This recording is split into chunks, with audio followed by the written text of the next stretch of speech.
Hey, wait up, Ryan. This is totally wrong, isn't it? You weren't involved in that job at all, right? Oh, come on. Hey, Sarah. You know it too, right? I know. But if the COO accuses Ryan and he admits it, there's nothing more we can do. A childhood friend of mine, Sarah, clenched her fists with a grinding of teeth. She must be more frustrated than I am, feeling helpless about the situation. Ryan, please wait. I'll talk directly to him. Maybe something will change. It's okay, Dan. These past few years working with you have been really fun. Sarah, don't be too hard on yourself, okay? That was all my decision. Ryan smiled with a lowered brow and shrugged his shoulders, unable to do anything but silently watch his back as he walked away from us. This is a bitter memory from the past that I still dream about. I am Dan Blackwell. I'm working in sales at a trading company. The days of being called a newcomer are long gone, and I've gotten to the point where I can handle my work reasonably well. As another fiscal year comes around, a few new employees have arrived. This year, I've been tasked with training the new employees, but honestly, I feel like quitting. The reason lies with one of the new employees I'm supposed to train. Her name is Maggie Williams. At first, she seemed like she wouldn't be a problem, but as soon as I started to teach her office work, her attitude completely changed. I'm really not interested in doing such mundane work. And don't ask me to make coffee just because I'm a new employee, okay? Can you let me go on sales calls right away? Staring at her as she said so with a sullen face, I was taken aback for a moment. Noticing that the other employees were holding their breath and watching, I cleared my throat and spoke up. Well, Maggie, this is a path that everyone goes through. We start with office work to get to know our clients. Then gradually, we'll have you join us on sales calls, okay? That's what I'm saying. I don't need that. I can get contracts without doing all that groundwork. Let me go on sales calls right away. Don't make me say it twice. Although she was adamant despite my attempts to persuade her, I managed to get her to do some data entry that day. However, she showed no enthusiasm, often switching to her smartphone after a brief attempt at work. When I pointed it out and asked her to take her job seriously, she glared at me with annoyance. The other employees looked uneasily our way every time I had to reprimand her. There was a reason the atmosphere froze whenever she became upset. Maggie is the daughter of the COO, John Williams. Moreover, it seems John dotes on her, having arranged her employment through connections after her job search was unsuccessful. It might have been okay if the executive was a decent person. But in reality, despite not being capable, he seemed to have climbed the corporate ladder by stepping on others. He only thinks of his own benefit, readily blaming others for his mistakes. I feel many have left the company because of him, but without solid proof, he continues to act arrogantly. On Maggie's first day, he came to the sales department and asked us to take good care of his daughter. Although he was smiling, it felt like a threat if anything happened to her. Thus, the sales department staff are quite nervous around Maggie. However, since I've been assigned to guide her, I can't just comply with her demands out of fear of the executive. Doing so would only cause problems for her later on. Moreover, if she were to go on sales calls unprepared, it could inconvenience our clients. With that in mind, I strictly told her what was unacceptable. Even though she continued to complain about mundane tasks, I never allowed her to go on sales calls. I've been assigning data entry and document organization tasks to get her familiar with our clients, but she insists she doesn't need to and refuses to take her work seriously. Every time I see her slacking off on her phone, I don't let it slide and continue to remind her. One day, after the back and forth, Maggie finally snapped with her face turning red with anger. Hey, how much longer are you going to make me do this? I told you I can do it. If you keep pestering me, I'll tell my dad. Whether you can do it or not isn't the point right now. You can't make proper attitude with me, your mentor. I can't send you out on sales if there's a risk you'll disrespect our clients. If you want to go out on sales so badly, then seriously complete the tasks you're given and show me that you can. I replied calmly. She gritted her teeth and stormed out of the floor. Probably she headed to her father, the COO John. Colleagues around me asked if I was okay, but showing fear wasn't an option. I reassured them and went back to work until Maggie returned after lunch, predictably bringing John with her. Are you Dan? My daughter seems to be under your care a lot, but why won't you let her go on sales? He demanded with an intimidating smile. I also responded with a smile. Hi, Mr. Williams. Regarding Maggie, as her mentor, it's my responsibility not to send her out half-prepared and risk causing trouble for our clients. Of course, I'll support her in any situation, but ultimately, she has to take responsibility. To avoid such situations, first, she needs to. Before I could finish, he suddenly grabbed my shirt front. Enough with the nonsense. Maggie says she can do it. It's only natural to let her do the job she wants to do, isn't it? Understood. So, this is an order from you, right? And if anything happens, you'll take full responsibility? I asked, no longer hiding my irritation. He gave a vague reply and released his grip. I had anticipated his reluctance to accept blame, but with many witnesses around, I hoped they would testify if needed. Satisfied that I had agreed to his demand, he snorted and left the floor. Left behind, Maggie smiled triumphantly and muttered, You got what you deserved. I sighed and straightened my tie, starting to worry about the clients I had entrusted to her. The next day, I decided to let Maggie handle some sales visits. These were all clients I had good relationships with, and I had explained the situation to them beforehand. I briefly informed her about the clients and what proposals she should make, but she seemed uninterested in listening. I had already briefed the clients on the content of her presentations, so all that was left was for her to confirm and get the signatures on the contracts. However, to avoid provoking her pride, I decided to ask her to start with product proposals, thinking that a bit of failure would be acceptable given the groundwork I had laid. After emphasizing the importance of politeness and immediate communication in case of any issues, I watched her leave, who was full of confidence. I managed to work in a relatively peaceful environment until I realized that Maggie, who had left in the morning, hadn't returned by the evening. It was clear something had happened, but there was no contact. Just as I was about to call her, she returned being visibly frustrated. Relieved but apprehensive, I listened as she approached, ranting. Listen to what happened.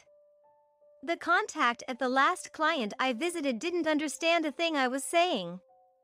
I got a bit irritated and spoke sharply, and then they started threatening to cancel our current contracts.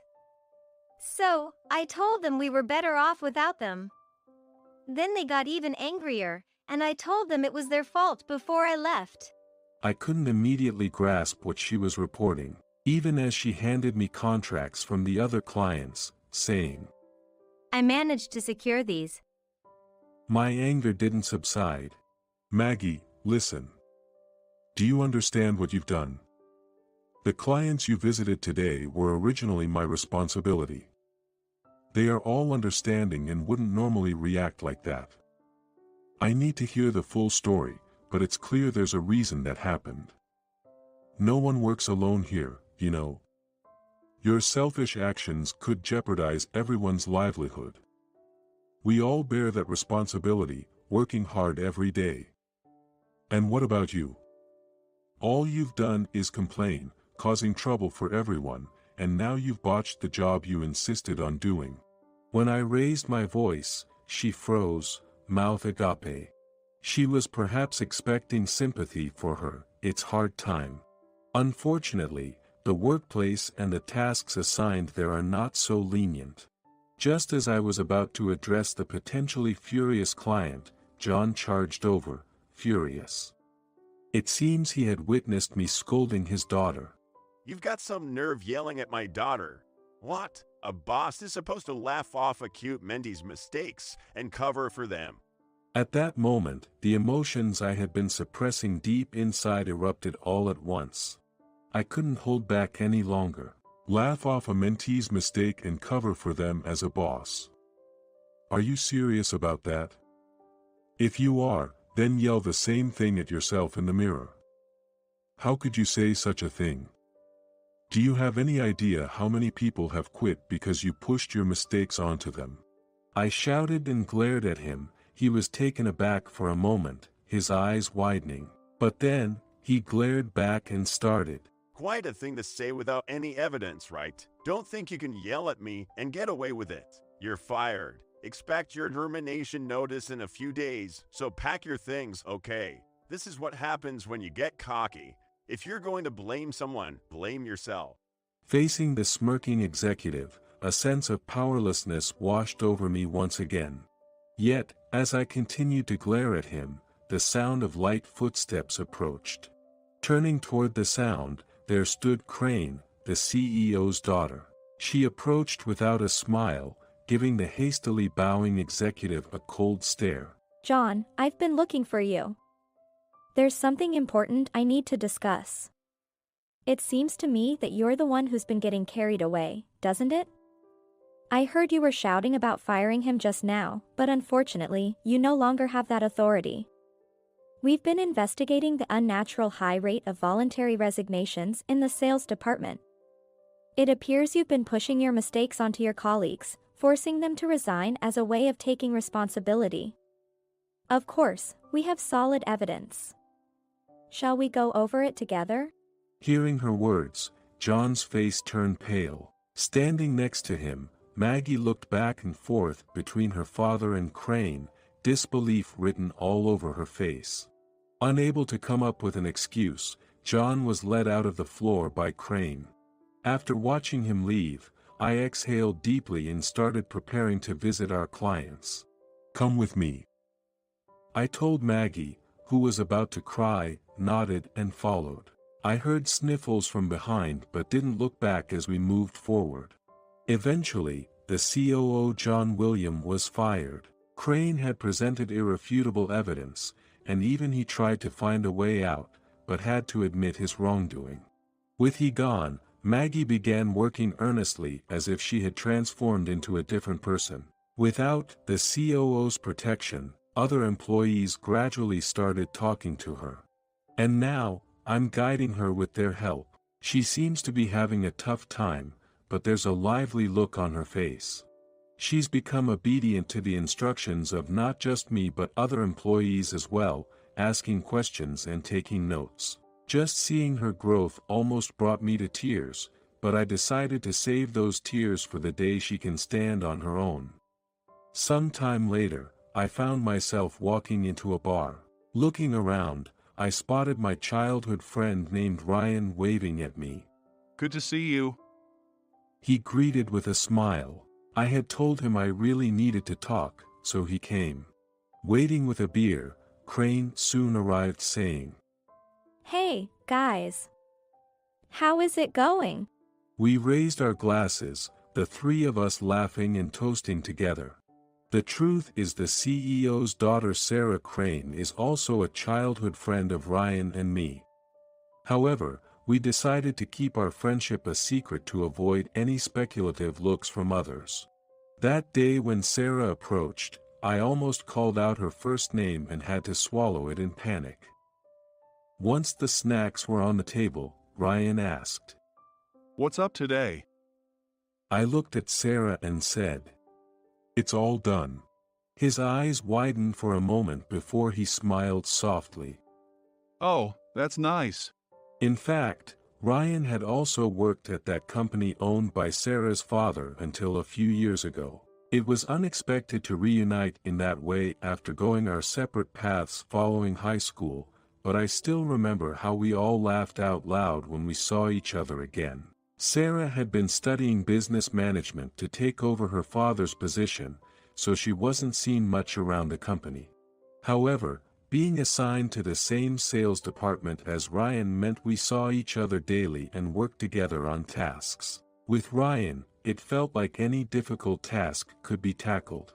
But one day, Ryan suddenly announced he was quitting the company. At that time, he didn't share anything with me, leaving me no choice but to silently see him off. After settling into a new job at an IT company, he got in touch and we arranged to meet up after a long time. That's when he finally told me what had happened back then. Apparently, the COO John was concerned about rumors of his incompetence and wanted to prove he could handle sales. Despite Ryan's attempts to stop him, John confidently went to negotiate with a major company, only to be completely outmaneuvered and return with a contract that resulted in losses. Ryan knew about John's sales trip, and unfortunately discovered the contract first. After carefully explaining the severity of the situation, Ryan ended up being blamed for it. Fearing that struggling might drag other employees into the mess, he decided to resign in order to take responsibility for the loss-making contract. I immediately shared that story with Sarah.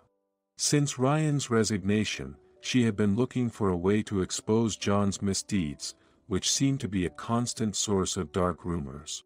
Not being able to do anything for Ryan back then must have been a shock for her. She then reached out to Ryan, asking for his help, to gather evidence for the case that led to the forced resignations, which was the trump card used to confront the executive. Sarah, you always goes to extremes, right? It's been years since I left the company. You should just leave me be. There's no way I could just leave it be. You think I could stay silent when my dear childhood friend gets caught up in something like that? I'm not that sweet of a girl, you know? Besides, as the future president, I wanted to rid the company of such a harmful man as soon as possible. Well, anyway, this wraps up one issue. We can go back to being just childhood friends now, right? As I muttered, Ryan and Sarah started laughing out loud. Confused, I snapped at them, and they tried to hold back their laughter before speaking up. You know, I never thought I'd hear you say something so modest. Have you always thought that way? You're surprisingly sweet. While glaring at Sarah's teasing laughter, Ryan suddenly called my name. What? I turned, and he pressed his fist against my chest. Must have caused you a lot of worries because of me, right? Don't worry, Dan. Nothing has changed between us. We're the same as when we used to run around every after school, and it's not going to change. Let's keep laughing together like idiots forever. His words nearly brought tears to my eyes, but I held them back and smiled just as widely. Ryan and Sarah then raised their beer-filled mugs again. Cheers. We clinked our mugs together, laughing, and I felt my heart fill with happiness. I took another swig of my beer, engraving the smiles of my dear childhood friends in my memory.